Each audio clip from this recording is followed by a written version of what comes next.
अष्टांगिक मार्ग में छिपे हैं सुखी जीवन के उपाय। भगवान गौतम बुद्ध के उपदेशों में है आनंदपूर्ण जीवन का राज। आज का पंचांग के अनुसार आज 5 मई शुक्रवार वैशाख पूर्णिमा है।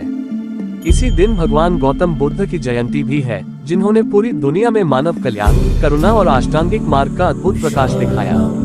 इनके ये विचार धार्मिक लिहाज से ही नहीं, आपाधापी भरे आज के जीवन के लिए भी इतने उपयोगी हैं कि कोई भगवान गौतम बुद्ध के उपदेश मान ले तो दुख और डिप्रेशन उसके पास भी नहीं फटकेगा। इस अष्टांगिक मार्ग में सुखी जीवन के उपाय छिपे हैं। गौतम बुद्ध के विचार। आज हर व्यक्ति किसी न किसी दुख से पीड़ित है। कोई धन के अभाव की पीड़ा से ग्रस्त है तो रिश्तों की टूटन और घुटन से परेशान है।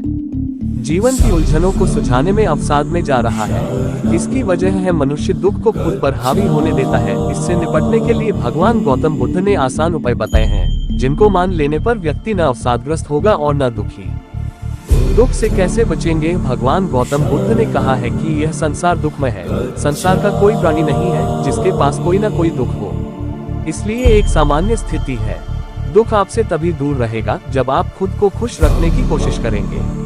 इसके लिए उन्होंने अष्टांगिक मार्ग, मध्यम मार्ग यानी संतुलन का मार्ग बताया है।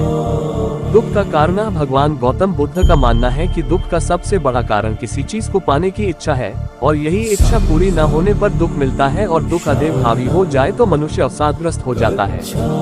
भगवान गौतम बुद्ध के अनुसार जिस व्यक्ति को किसी चीज की तृष्णा नहीं है तो उसे कोई दुख भी नहीं होगा। इसलिए किसी चीज को लेकर कोई उम्मीद ही नहीं करनी चाहिए। दुख दूर करने के उपाय। तथागत के अनुसार समय स्थिर नहीं रहता, ये बदलता रहता है। इसलिए सुख और दुख भी आते जाते रहते हैं, ये हमेशा नहीं रहेंगे। अगर दुख आ गया है तो दुख दूर करने के उपाय भी है।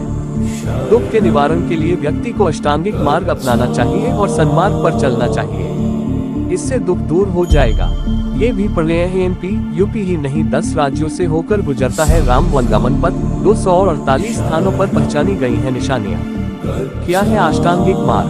भगवान गौतम बुद्ध ने सभी मनुष्य के लिए मोक्ष को जरूरी बताया है। उन्होंने इसके लिए 3 सरल मार्ग बताए हैं। पहला अष्टांग योग, दूसरा त्रिरत्न और तीसरा अष्टांगिक मार्ग। भगवान बुद्ध के अनुसार अभ्यास और जागृति के लिए समर्पित नहीं है तो आप कहीं भी नहीं पहुंच सकते। उन्होंने मोक्ष के लिए अष्टांगिक मार्ग को श्रेष्ठ बनाया है। ये जीवन को शांतिपूर्ण और आनंदमय बनाता है। सम्यक मार्ग, इसका तात्पर्य है जीवन के सुख और दुख का सही अवलोकन करें। सम्यक संकल्प। भगवान बुद्ध के अनुसार जीवन में संकल्प का बड़ा महत्व है। यदि दुख से छुटकारा पाना है तो तय कर ले कि आर्य मार्ग पर चलना है। सम्यक वाक। भगवान बुद्ध के अनुसार जीवन में वाणी की पवित्रता और सत्य को अपनाना जरूरी है। यदि ऐसा नहीं करते तो दुख का अनातय है। सम्यक कर्मांत। कर्म चक्र से छूटने के लिए आचरण की शुद्धि जरूरी है। आचरण की शुद्धि क्रोध, द्वेष और दुराचार का त्याग करने से होती है। सम्यक आजीव। यदि आपने दूसरों का हक मारकर या अन्य किसी अन्यायपूर्ण उपाय से जीवन के साधन जुटाए हैं तो इसका परिणाम भी भुगतना होगा। इसलिए न्यायपूर्ण जीविकोपार्जन आवश्यक है। सम्यक व्यायाम। ऐसा प्रयत्न करें जिससे शुभ की उत्पत्ति और अशुभ का निरोध हो। जीवन में शुभ के लिए निरंतर प्रयास करते रहना चाहिए। सम्यक स्मृति। शारीरिक और मानसिक भोग विलास की वस्तुओं से स्वयं को दूर रखने से चित्त एकाग्र होता है। एकाग्रता से विचार और भावनाएं स्थिर होकर शुद्ध बनी रहती हैं। सम्यक समाधि। इन 7 मार्ग के अभ्यास से चित्त की एकाग्रता से निर्विकल्प प्रज्ञा की अनुभूति होती है। ये समाधि ही धर्म के समुद्र में लगाई गई छलांग है।